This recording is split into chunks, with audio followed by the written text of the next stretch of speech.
amigos telespectadores do programa Joaquim Alessi. Hoje nós temos um programa inteiramente dedicado ao Seminário Internacional promovido pela Prefeitura de São Bernardo do Campo, que teve como palco o Senforp, o Centro de Formação de Profissionais da Educação do município, e que se destinou durante 2 dias inteiros a discutir a participação democrática do cidadão na gestão das cidades para o século XXI. Não é bem esse o nome, a gente vai falar o nome direitinho daqui a pouquinho, mas esse seminário revestiu-se da mais profunda importância porque levou ao palco do Senforp inúmeros personagens, inúmeros protagonistas e autoridades para discutir a participação efetiva do cidadão no modelo de construção da sua cidade. Na abertura do segundo dia, no primeiro dia eu lembro que participou o prefeito da capital, Fernando Haddad, participaram governantes de outros países, como a Argentina, participaram debatedores muito significativos. Mas na abertura do segundo dia, que a gente acompanhou o tempo todo esse debate, o prefeito Luiz Marinho, agora sim eu falo o nome do debate correto, na abertura do segundo dia do Seminário Internacional sobre Participação Cidadã, Gestão Democrática e as Cidades do século XXI, promovido pela Prefeitura de São Bernardo, o prefeito Luiz Marinho fez duras críticas à atuação do que chamou de grande mídia. Mesmo com a presença de inúmeros jornalistas desses órgãos de comunicação da chamada grande imprensa, Marinho foi contundente em seus pronunciamentos. Confira o pronunciamento do prefeito Luiz Marinho aí. Não existe participação cidadã sem conflitos. Isso deve ser administrado e resolvido através de consensos possíveis.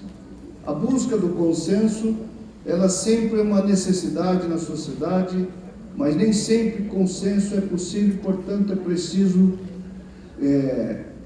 normas, jeito, diretrizes, regulamentos, limitações para poder administrar a ausência dos consensos. Mas o consenso sempre é um objetivo, a busca em especial quando a gente se propõe a fazer um governo com participação, um governo que a gente busca corresponsabilidade junto à sociedade civil.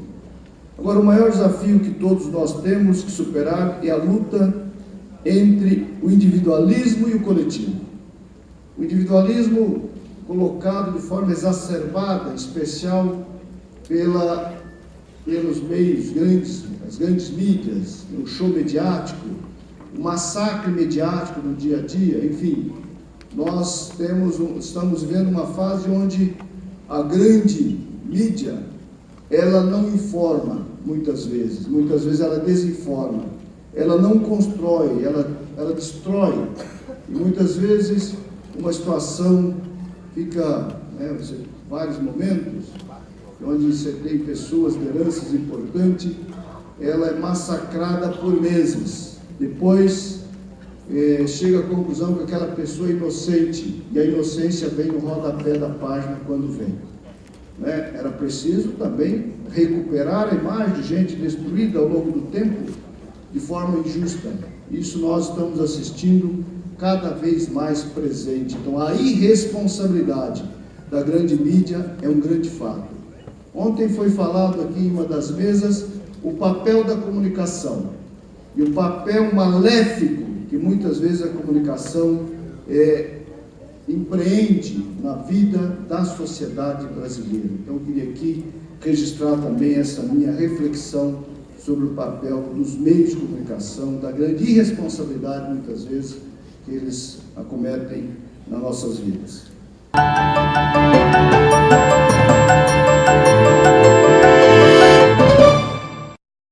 Cidade que só dá orgulho, que abraça forte a sua gente. Cidade de todos nós, que em uma só voz canta o que sente.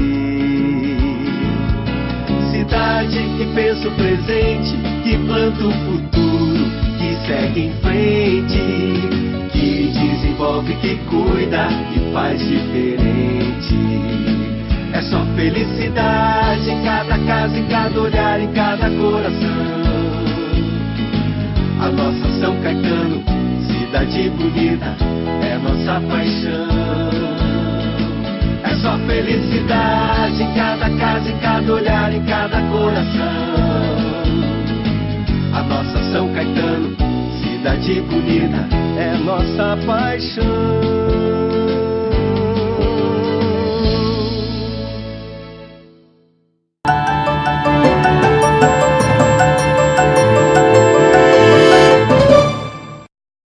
O ministro da Saúde, Arthur Quioro, foi o moderador de uma mesa que debateu a participação popular na gestão ambiental e falou sobre a importância do protagonismo. Nós fomos descobrindo, não só no Brasil, em outros países também, mas fundamentalmente aqui no Brasil, e em particular a partir de 1989, no marco da nova Constituição, que existiam formas de participação democrática para além da democracia representativa, que não se contrapunham, não disputavam o espaço com a representação, com a democracia representativa feita pela eleição dos nossos vereadores, deputados, senadores e etc. Que era possível desempenhar, desenvolver, construir mecanismos de participação democrática direta.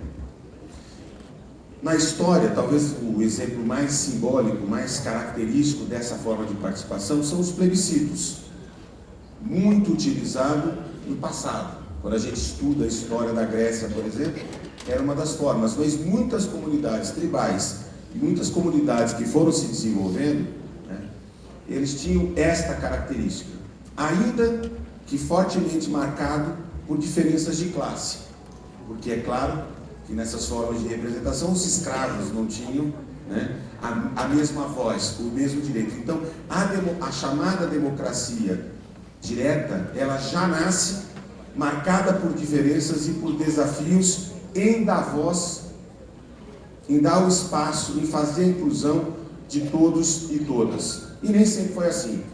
Mas é claro que numa sociedade massa, numa sociedade em que milhares, milhões de pessoas podem e devem ter um protagonismo, é fundamental o desenvolvimento de outros mecanismos de participação que extrapolem simplesmente o plebiscito, discutir numa assembleia se isto é bom ou é ruim, ou colocar em voto. E por isso que administrações municipais, administrações estaduais, particularmente no campo democrático popular no nosso país, foram construindo historicamente e aperfeiçoando no processo experiências como o orçamento participativo, o plano diretor participativo e uma experiência referencial, basilar, não é porque eu também pude participar dela, mas é porque ela tem um caráter de ineditismo muito grande, é o PPA participativo, desenvolvido a partir da experiência de gestão do prefeito Luiz Marinho, aqui em São Bernardo do Campo, e que hoje já começa também a ser uma referência praticada em outros municípios, em outros governos, inclusive estaduais. Eu tenho acompanhado o esforço de vários governadores, o Pimentel, por exemplo, lá em Minas Gerais, já começa a desenvolver toda uma estratégia que vai se assemelhando às estratégias que foram instituídas aqui em São Bernardo. Nós temos outros mecanismos de participação que têm sido muito fortes, por exemplo, os conselhos, as conferências, o próprio governo federal nesse momento, né? Eu ontem estive junto com a presidenta Dilma e com outros 5 ministros fazendo o Dialoga Brasil-Ceará, né?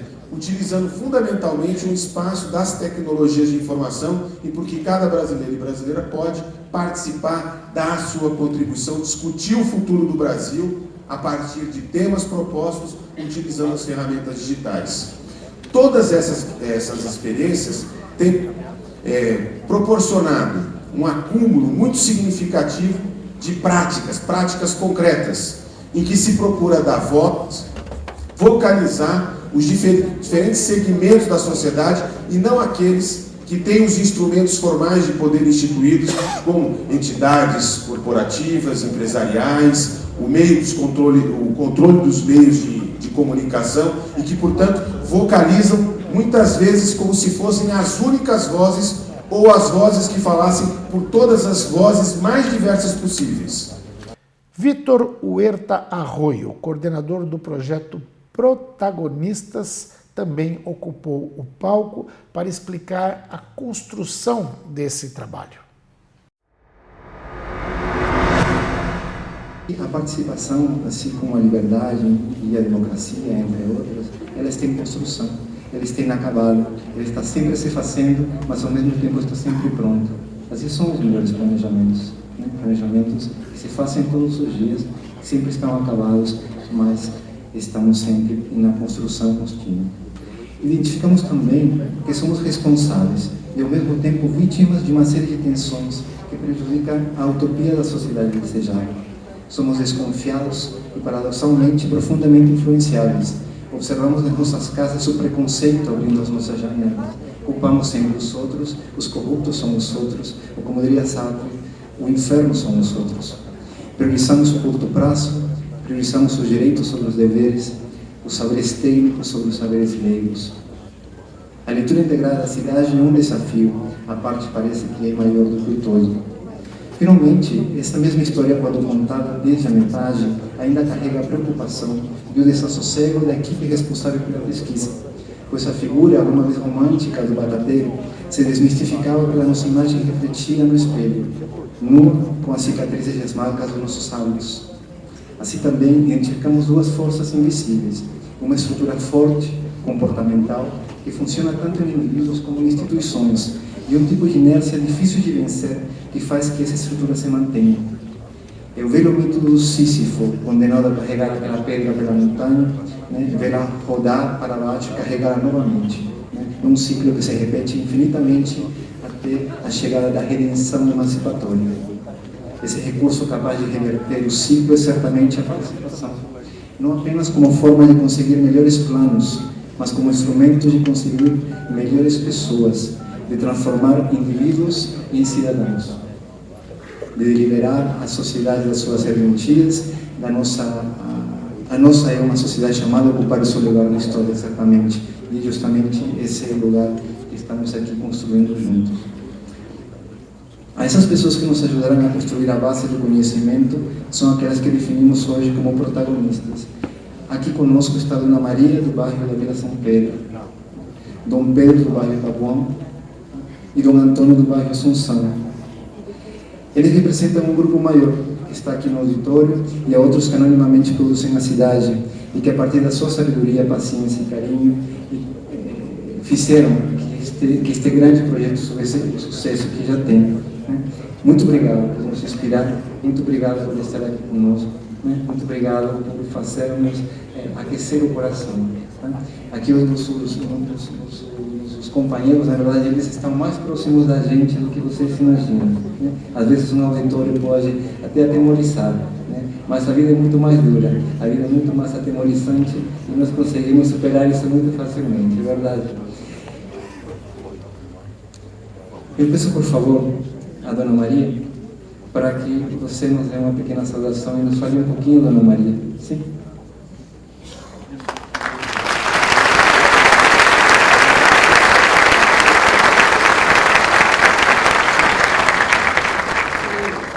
Maria Gonçalves, cidadã brasileira.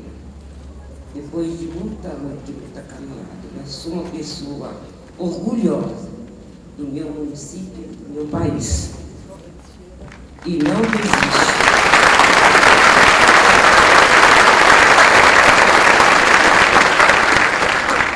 Eu não conto história, eu sou a história do meu país.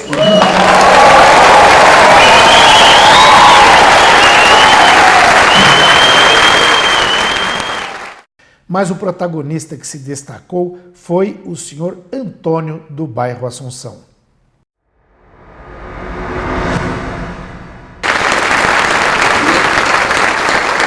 Bom dia a todos. Obrigado, Maria, pelo convite. Valeu. Eu estou aqui para representar a minha cidade, a cidade que eu moro, né? Praticamente eu considero como minha cidade, né? Porque 42 anos, né? E eu sou do Vale do Jequitinhonha, cidade muito pobre do interior, né? Local que não tem recurso nenhum. Então, aqui São Bernardo, para mim, é uma cidade que está caminhando para o desenvolvimento, né? Marinho sempre está trilhando para desenvolver essa cidade para bem melhor. E eu agradeço por a prefeitura feita no nosso bairro, né, os vereadores, todos que colaboram, e o pessoal, toda a identidade de São Bernardo. Para isso, para mim, é uma grande honra.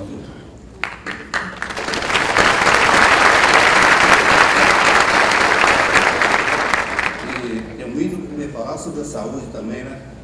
Porque vem sendo muito desenvolvida a saúde, mas ainda tem muito a trilhar, né? Na parte do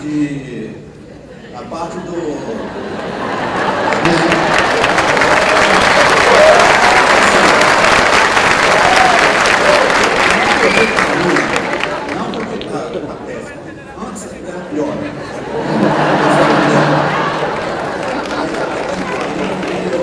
Tentando colocar as coisas no eixo, na parte de especialista. Hoje em dia, você vai no ponto, você demora 5 anos para ter um retorno. Então, acho que essa parte deveria ser vista e para mim eu agradeço sobre o andamento que está acontecendo, né? Antes as UBS eram sucateadas, hoje em dia está bem desenvolvido, né? Eu agradeço muito e espero que na saúde seja bem melhorada mais ainda, né? Obrigado.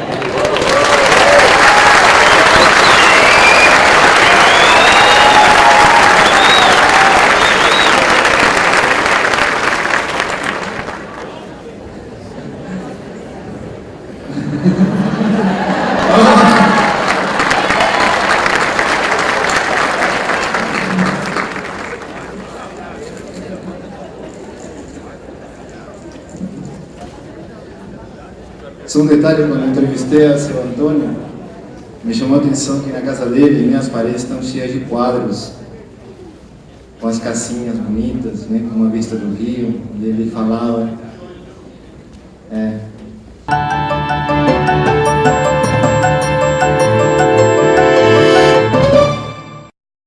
Cidade que só dá orgulho, que abraça forte a sua gente. Cidade de todos nós, que em uma só voz canta o que sente.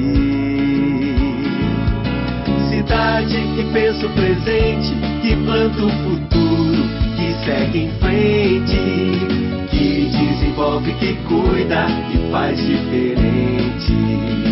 É só felicidade em cada casa, em cada olhar, em cada coração. A nossa São Caetano, cidade bonita, é nossa paixão. É só felicidade em cada casa, em cada olhar, em cada coração. A nossa São Caetano, cidade bonita, é nossa paixão.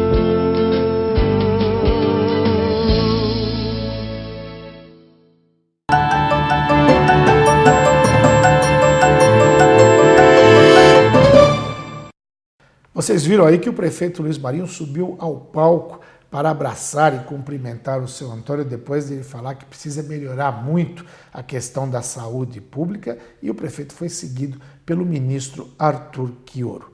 A secretária de Planejamento e Orçamento Participativo, Nilza de Oliveira, também comentou a respeito do processo de lançamento do livro que coroou todo esse trabalho no município. Chegou o grande dia da gente lançar o nosso livro. Agora, o lançamento do livro não poderia, de fato, ser feito sem uma reflexão, mesmo porque vocês trouxeram elementos, né, para o nosso trabalho, para a nossa discussão e para aquilo que a gente acredita que é a participação de uma forma muito efetiva. Então, não poderíamos fazer um lançamento sem, de fato, fazer uma reflexão a partir dos elementos que essa pesquisa nos trouxe com a participação de vocês. Quero agradecer imensamente né, o seu Pedro, a Maria, o seu Antônio e todos e todas que deram o seu depoimento na construção de pensar o que significa a participação em São Bernardo, como as pessoas participam. Então, o meu imenso agradecimento mesmo, porque foi a partir de vocês, como disse o prefeito ontem, que ficou a tarefa da gente buscar o que é ressignificar a participação, mas foram de fato os protagonistas que nos deram as respostas. E o ministro da Saúde, Arthur Quioro, mostrou não entender apenas de saúde, não, mas também de comunicação social. E deu uma aula sobre as redes sociais e o papel de seus usuários dentro do processo democrático. Porque um dos problemas que nós temos no diálogo hoje, no nosso país e acho que no mundo, e a internet é a expressão disso, né?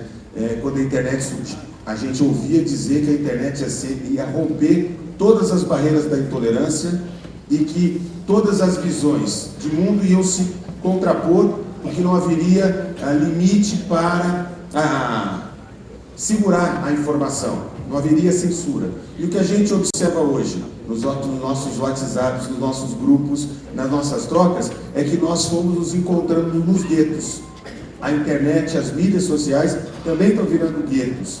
Aliás, Humberto Eco recentemente produz um artigo muito interessante nos chamando a reflexão sobre isso. O quanto que a gente tem a potência de se comunicar e abrir para o mundo e, ao mesmo tempo, a gente procura só aqueles que pensam como a gente, que vê a vida como a gente, que compartilham sem a capacidade de estabelecer o diálogo em que nós de verdade escutamos. E não apenas criamos espaços institucionais onde as pessoas até falam, mas não são escutadas. O desafio é de verdade buscar na história de vida, na identidade da cidade e, acima de tudo, romper esse gueto num espírito de alteridade, aonde a diversidade e a diferença é profundamente respeitada. Ela é constitutiva da relação democrática, o direito à diferença, a expressar diferentes visões de mundo, modos de pensar, né? Onde um contraditório, na lógica do agir comunicativo do Habermas, possa de fato se estabelecer, porque é assim que a gente constrói um processo de futuro.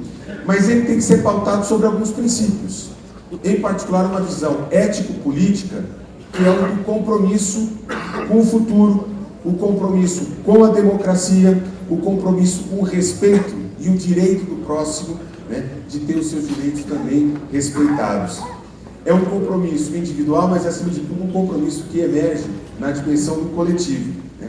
Acho que esse é o desafio do Estado democrático moderno, um Estado que seja permeado ao interesse de todos. E isso é fundamentalmente uma vacina contra essa visão patrimonialista, essa visão de que ou setores empresariais, ou as corporações, inclusive as corporações dos servidores do Estado, ou os diferentes grupos de poder que se estabelecem, tomam o Estado para os seus interesses e, de alguma maneira, interditam para que as histórias de vida, as histórias de protagonismos, principalmente daqueles que aparentemente não têm voz, mas o Vitor nos mostrou que antes dos espaços institucionalizados, essa participação já está ocorrendo.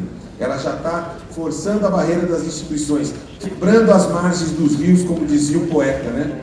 Ele não consegue segurar a vazão das águas e, portanto, a população fala.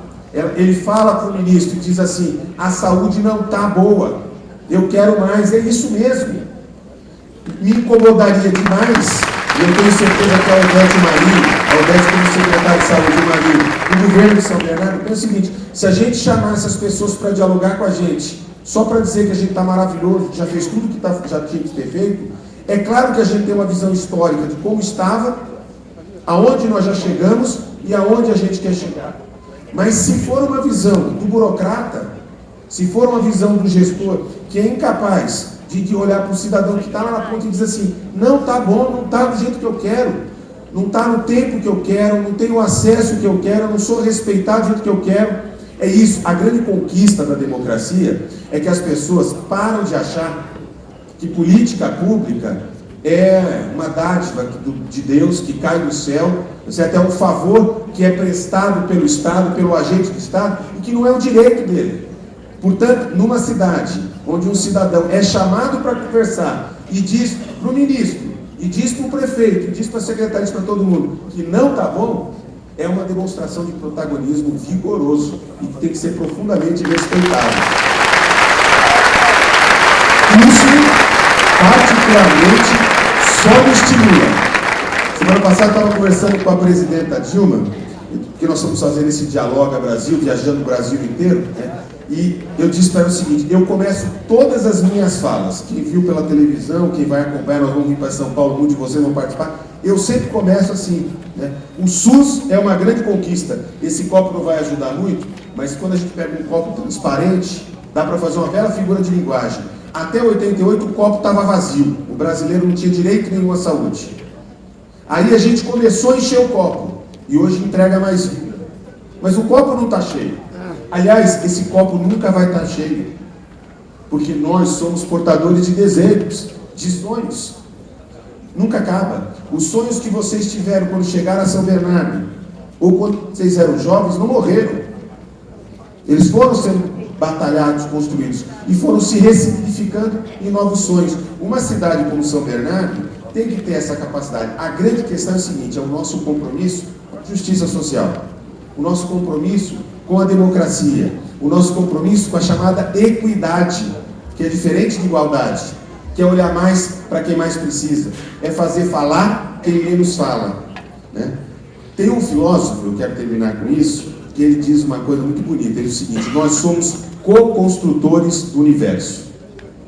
É uma frase muito cheia de significados, mas eu digo o seguinte: nós somos co-construtores do planeta que a gente vive, do país que a gente vive, da cidade que a gente vive, da comunidade que a gente vive. Somos co-construtores. São Bernardo vem construindo ao longo desses 7 anos, últimos 7 anos, mas na verdade não começa com o prefeito Luiz Marinho, começa com a história de cada um dos bernardenses, com a história do movimento sindical, com o movimento social, com o movimento popular, com a participação das entidades religiosas, enfim, com toda uma história que o livro e a pesquisa com certeza retrata, que hoje é referencial. Eu só espero, sinceramente, que esse livro possa nos atingir cada vez mais para ter uma cidade mais justa, mas acima de tudo melhor de se viver. E eu espero que, sinceramente, que um projeto como esse possa ter continuidade para que a gente possa continuar escrevendo uma história tão bonita, tão vigorosa, tão democrática e inclusiva como São Bernardo vem fazendo nos últimos anos. Muito obrigado por essa noite.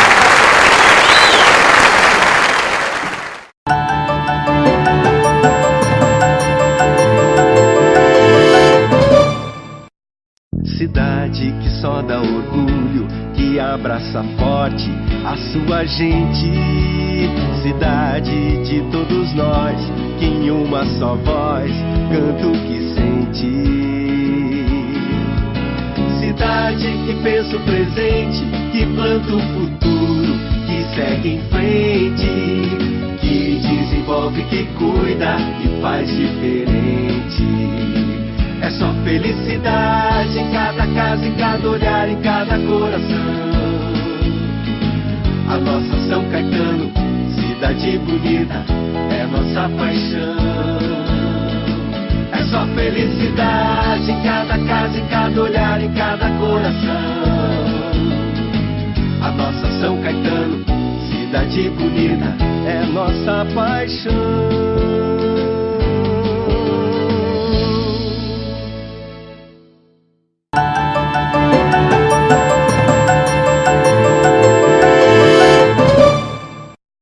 O ex-presidente do Uruguai e atual senador José Pepe Mujica falou no seminário ao lado do ex-presidente Lula e do prefeito Luiz Marinho. Reparem bem, é até às vezes um pouco difícil entender a fala do Mujica, porque ele fala um pouco para dentro, ele falou sentado, já tem também 80 anos de idade, como bem lembrou o ex-presidente Lula na sua fala, que a gente vai ver na sequência. O Mujica, porém, ele que é conhecido como um presidente que nunca ostentou nada, continua andando com seu fusquinha azul, continua morando na mesma casa, quase que um voto de pobreza. Ele faz algumas considerações que precisam ser entendidas. Vale a pena fazer um pouquinho de esforço para compreender aquilo que o Mujica fala. Algumas frases a gente vai traduzindo, colocando na legenda aí embaixo, mas tem um momento fantástico em que ele fala que a importância de você fazer política. E diz que política não é atividade para ganhar dinheiro, não. Ele diz que quem quiser ganhar dinheiro, que vá para a indústria, vá para o comércio, vá para a prestação de serviço e pague imposto. Quem quiser fazer política tem que saber que o que se ganha na política é a satisfação de poder ajudar o seu semelhante, ajudar a sua comunidade, ajudar a sua sociedade. Esse é só um trecho daquilo que o Mujica fala, são 16 minutos de fala dele aí, que com certeza correspondem a um curso de pós-graduação em política, em história, em cidadania, que vale a pena ser conferido.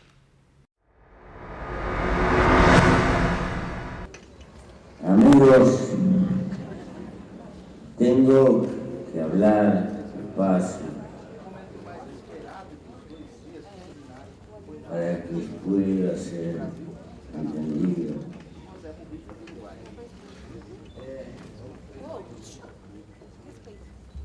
La democracia tiene enfermedades, como cualquier construcción humana. Pero como decía Churchill hace mucho, es la mejor porquería que hemos encontrado. Por lo tanto, no es camino ir hacia atrás, porque esa película la vimos. Es mejorar lo que hemos logrado. Y esto significa, la democracia requiere partidos. No hay democracia sin partidos. Los partidos son la voluntad colectiva de grupos humanos tras el intento y el sueño de construir cosas mejores. No hay hombres imprescindibles, hay causas imprescindibles.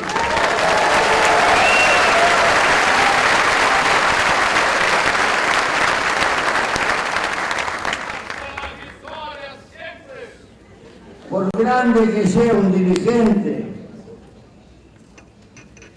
nunca lo será tan grande si no tiene una columna de gente atrás que le dé fuerza. Pero además los partidos, los gobiernos administran el hoy, los dirigentes aprenden a vivir como la mayoría del país y no como la minoría.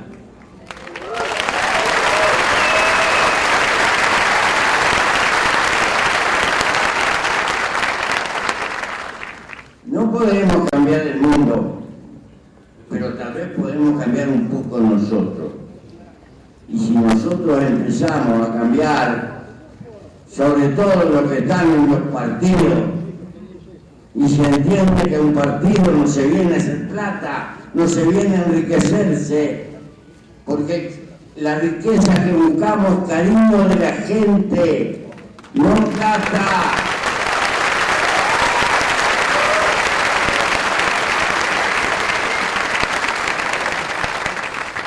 Esto no es moralina barata. es para dónde va la vida. Hay gente que le gusta mucho la plata, que vaya al comercio, que vaya a la industria, que multiplique la riqueza y que pague impuestos.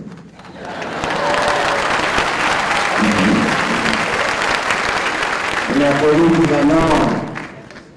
En la política hay interés, sí, pero interés de cariño de la gente, porque el esfuerzo de la política es el sueño de que la gente viva mejor y no precisa compensación de plata material, porque eso no tiene precio.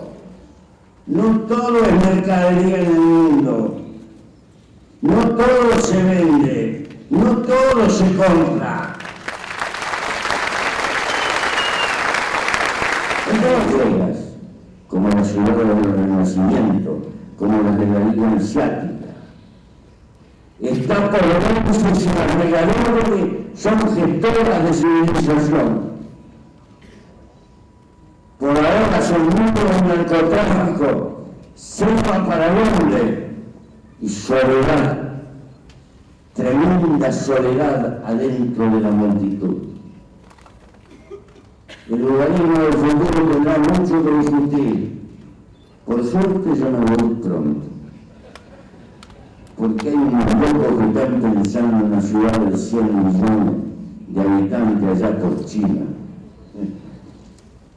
Y bueno, creo que el hombre tiene una medida y una convivencia. Y nada mejor que conocerse, que caminar por la calle, que limpiar la vereda y hablar con la vecina, de chusmear y conocer el barrio, de no sentirse solo y aparte, de no caerse en una esquina y nadie lo conozca. Nada como la intimidad humana, pero eso tiene una medida.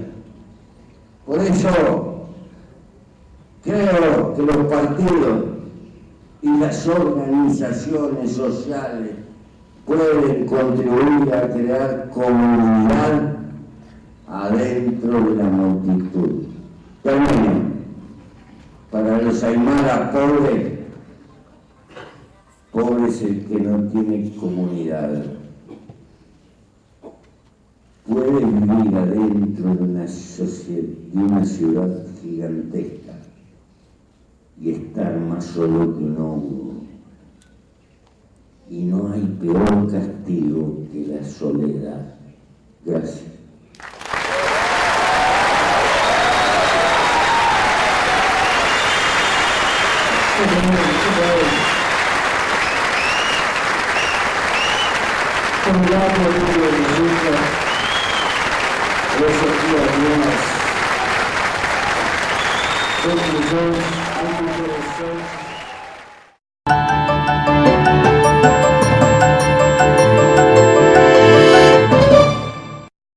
Cidade que só dá orgulho, que abraça forte a sua gente. Cidade de todos nós, que em uma só voz canta o que sente. Cidade que pensa o presente, que planta o futuro, que segue em frente, que desenvolve, que cuida e faz diferente. É só felicidade em cada casa, em cada olhar, em cada coração. A nossa São Caetano, cidade bonita, é nossa paixão.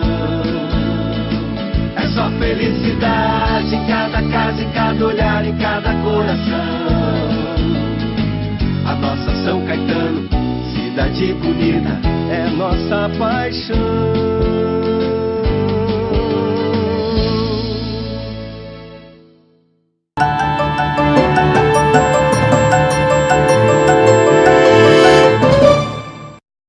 O ex-presidente Lula fechou o seminário e até brincou com o hábito de falar muito para elogiar o motivo da organização. Ô Pepe, eu tenho adquirido o hábito de tentar fazer os discursos por escrito para controlar o meu tempo. Porque sabes tu que nós latinos falamos demais. E muitas vezes nos empolgamos com o tema e esquecemos que de outras pessoas, de outras atividades, e as pessoas são sempre generosas, batem palma, sabe, gritam, mas daqui a pouco as pessoas começam a gritar que estão com hambre, e aí nós outros teremos que parar. O tema é um tema próprio para o momento que nós estamos vivendo. E vou repetir: participação cidadã, gestão democráticas e cidades do século XXI. Eu queria começar dando uma explicação a vocês. O Pepe estava emocionado, entusiasmado, porque ele foi na UERJ na quinta-feira e todo mundo viu pela imprensa que foi um sucesso extraordinário. Mas o que ele não esperava, que foi mais sucesso, é que uma muchacha de menos de 20 anos se aproxima de Pepe e fala: Pepito, por que não te casas comigo? E ele, como conhece bem a sua mulher, em nenhum momento ficou em dúvida. E ela disse: não, eu sou casado, eu vou nem casar. Mas de qualquer forma pegou o endereço da muchacha. Eu queria, depois dessa brincadeira com o Pepe, dizer, Pepe, que você está numa cidade, numa região, na verdade, uma região muito importante do país. Uma região economicamente considerada rica, socialmente com muitas deformações. E você está numa cidade, ao lado de um prefeito, e aqui tem centenas de companheiros que construíram a história das lutas populares, das lutas sindicais e da luta do PT nesses últimos 35 anos. Foi nesta cidade, Pedro, que em 1975, por mérito e obra da categoria metalúrgica, que surgiu o novo sindicalismo no país, que fez a revolução no nosso sindicalismo. Daqui, dessa cidade, desse sindicato, saiu a CUT, a mais importante central sindical da América Latina, se não uma das maiores centrais sindicais do mundo. Aqui foi criado o PT. Há 35 anos, nós tivemos a ousadia de propor a ideia de que os trabalhadores teriam que se organizar num partido político. E resolvemos, então, construir o Partido dos Trabalhadores.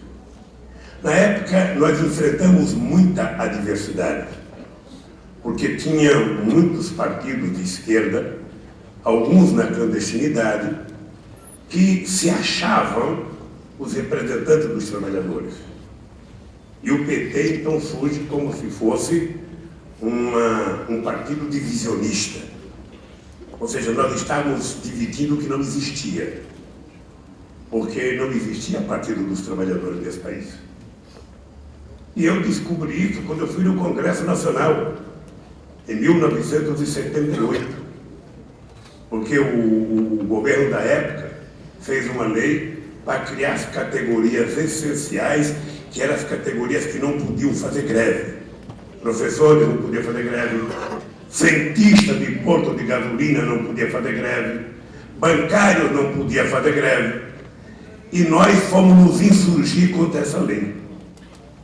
E ao chegar ao Congresso, percorrendo os gabinetes dos deputados, eu descobri que não tinha trabalhador no Congresso. Aí eu fiquei pensando, como é que a gente quer que aconteça uma legislação favorável aos trabalhadores se a gente não tem ninguém aqui? E aí, dessa forma simplista, nunca tinha lido o Manifesto Comunista, portanto não veio que me orientou a criar um partido político. Daí, a necessidade da sobrevivência no mundo real me fez tomar consciência que era preciso criar uma organização política, porque não era possível, como sindicalista, ficar todo santo ano fazendo greve, reivindicando melhores condições de vida, e na eleição eu elegia o meu patrão para ser vereador, para ser prefeito, para ser deputado, para ser governador, para ser senador e para ser presidente.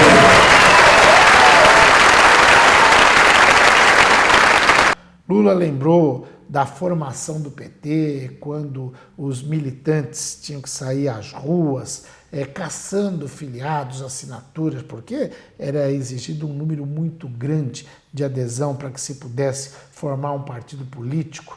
Naquele ano de 1980, a gente ainda vivia o final do regime militar, que só acabou efetivamente em 89, quando todos os cidadãos brasileiros puderam votar diretamente para presidente da República. Tudo bem, teve a campanha das diretas já em 84, teve a eleição de Tancredo Neves pelo Colégio Eleitoral em 85, mas ainda não era plena democracia. Democracia mesmo só em 89. Mas o Lula fala da construção do Partido dos Trabalhadores, fala da novidade, fala até de uma forma bastante engraçada, mas que deve servir para a gente pensar na sua disputa pelo governo do Estado em 1982, depois fala da relação com Fidel Castro, da questão de eleição, fala do Maduro, fala de ditadura, enfim, vale a pena conferir esse pronunciamento do ex-presidente Lula. Eu fui candidato a governador do PT em 82. Eu achava que eu ia ganhar, porque o PT era uma novidade. O PT, sabe, naquele tempo as meninas me pediam em casamento, como pediram você agora. Aonde a gente chegava, a gente era um sucesso no interior de São Paulo, que eu tinha nítida impressão que eu ia ganhar as eleições. Nós éramos a novidade do mundo político, ou seja, o que a juventude participava das nossas coisas era uma coisa extraordinária, além do que eram os trabalhadores que estavam pela primeira vez disputando o poder nesse país. Maior decepção. Eu fiz um comício no Pacaembu, que aqui tem gente que estava no Pacaembu. Comício extraordinário, encerramento da campanha.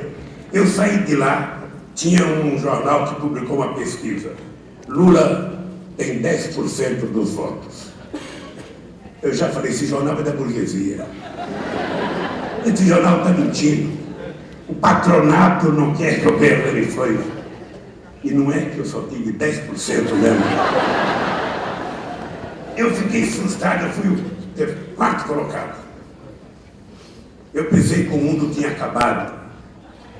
E aí eu conto para todo mundo. O Fidel, que nunca tinha disputado uma eleição na vida dele, o Fidel me deu conselho político eleitoral. Eu fui em 85 a Cuba conversar com o Fidel e eu estava desanimado, eu não estava mais a fim de ser candidato a nada. E o Fidel fala assim para mim: ô Lula, você conhece algum lugar do mundo que um operário já teve 1.250.000 votos? Não tem na história da democracia um operário que teve 250.000 votos. 1.250.000 votos. E aí eu voltei de lá entusiasmado, achando que eu era grande mesmo. Aí eu falei, já que o Fidel disse.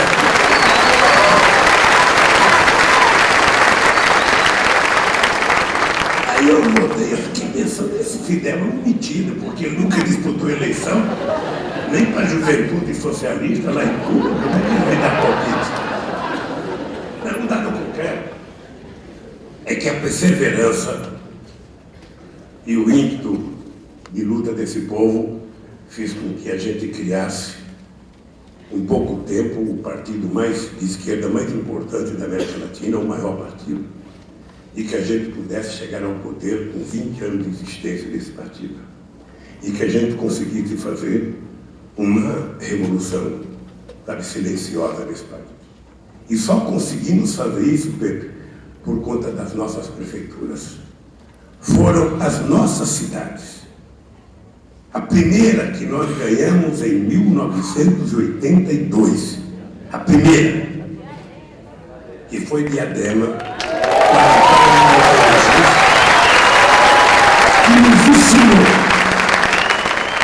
a criar uma coisa chamada modo petista de governar. Que fez ensinamento nesse país. Sobretudo com a construção do orçamento participativo. El presupuesto participativo. Estou falando espanhol para que tu me entiendas bem. Lula falou sobre a angústia de ser ex-presidente e ter de ficar quietinho. E falou dos problemas daqueles que tendem a ser ditadores. Eu queria dizer para vocês que eu sou um cidadão hoje mais preocupado do que era antes. Ontem, eu estava quieto no meu lugar, muito quieto. Eu fazia 5 anos que eu não dava uma entrevista, porque eu acho que quem tem que dar entrevista é quem está governando. Ex-presidente tem que aprender a ser ex-presidente. Você agora vai ter que aprender a ser ex-presidente. Você não pode ficar dando palpite de tudo que o Tabaré vai fazer. Você vai ter que ficar quietinho, muitas vezes angustiado, muitas vezes querendo falar, mas tem que se comportar direitinho. Porque esse é o papel do ex-presidente, é permitir que quem foi eleito governe o país. Vai acontecer lá, se o senhor foi eleito presidente, vai acontecer com ele, com a Cristina, do mesmo jeito. Então, querido companheiro, eu então resolvi, Marinho, começar a falar um pouco mais. Eu resolvi começar a falar. Eu agora é o seguinte, eu agora vou falar, eu agora vou viajar, agora vou dar entrevista.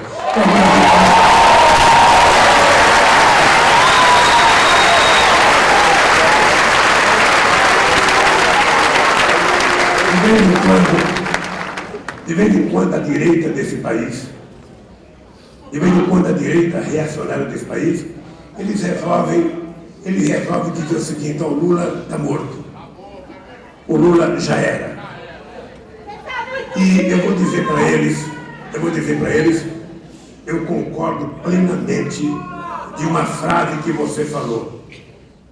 Não existe, uma vez o Chaves brigou comigo, porque eu dei uma entrevista e estava a imprensa venezuelana, e eu disse o seguinte: todo homem que se sente insubstituível e imprescindível, quando ele começa a pensar isso, está nascendo dentro dele um ditador. Porque não existe ninguém insubstituível e imprescindível. Agora, a verdade é que também você não cria líderes como você faz pão. Sabe quantos anos vai demorar para criar um novo Pepe Mujica? Muito tempo. Porque não é só a quantidade de aula, não é só a quantidade de livro que você leu. É que tem uma parte do nosso aprendizado que vem do tempo de vida da gente. Um homem como esse, que está aqui com essa doçura, ficou 14 anos preso, dos quais 7 numa solitária.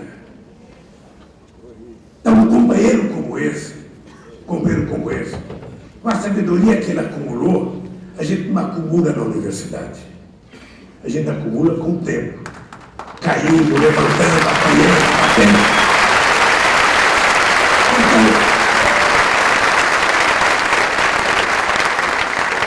como eu tenho as costas largas, e já apanhei demais na minha vida, eu vou ver se eles dão um pouco de sossego para a nossa querida Dilma, sabe? E começa a se incomodar comigo também. Porque eu, na verdade, eu estou naquela fase de quem está esperando o dia de aposentadoria. Estou com vontade, está na hora de cuidar da dona Marisa, que está ali, evitando que apareça uma muchacha de 20 anos. Mas as pessoas não me deixam em paz. Os adversários, todo santo dia falam o meu nome. Todo santo dia. E eu consegue matar um pássaro se ele ficar parado no lugar e olhando para você assim, você para. Se ele ficar voando ou pulando, é difícil. Então é o seguinte, eu voltei a voar outra vez.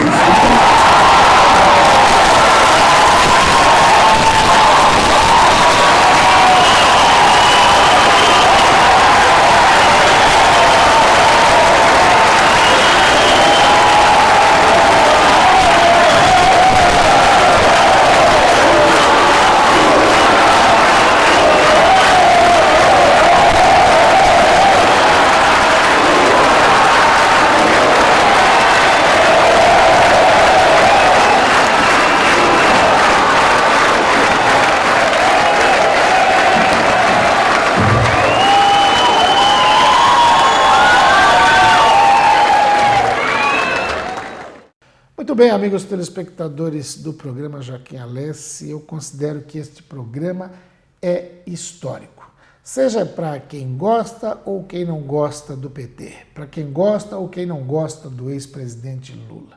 Mas é um programa que faz pensar, é um programa de reflexão que raramente a gente vê na televisão, porque normalmente os noticiários, os programas mesmo que especiais, não têm todo esse tempo para permitir que se deixe um discurso mais prolongado no ar. Às vezes pode parecer até meio cansativo, mas num momento especial, pelo que passa a política e a economia brasileira, a gente julgou de extrema importância deixar que personagens importantes, como o prefeito Luiz Marinho, o ministro Arthur Quioro, a secretária Neuza de Oliveira, o ex-presidente Mujica, o ex-presidente Lula, que eles pudessem ter um espaço maior para levar essa informação para cada telespectador do programa. Espero que vocês tenham aproveitado, espero que vocês possam refletir sobre cada uma dessas falas, porque esse é o objetivo do programa. Por isso, eu conto com a audiência de vocês na próxima edição. Até lá!